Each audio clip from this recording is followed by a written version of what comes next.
गुस्सा मुझ पे निकाल। तो और क्या करूं, अपनी सारी जमा पूंजी तुम्हें दे दूं। जमा पूंजी? या खुदा, चिंची में बैठने वाली आज कार में बैठ के गुरूर कर रही है। सुभान तेरी कुदरत, वाह। जाने कहाँ है आपको? ड्रॉप ऑफ डाला तो है, देख लो। रज्जो, ये तो किसी हेल्थ सेंटर की लोकेशन है। खैरियत तो है ना? कोई लल्ला आने वाला है क्या? ओवर मत हो सलीम, मैं पोलियो हेल्थ वर्कर हूँ।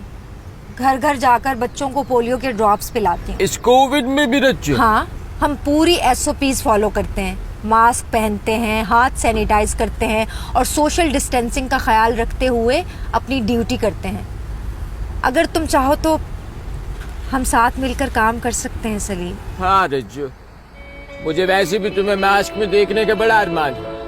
तुम्हारी छोटी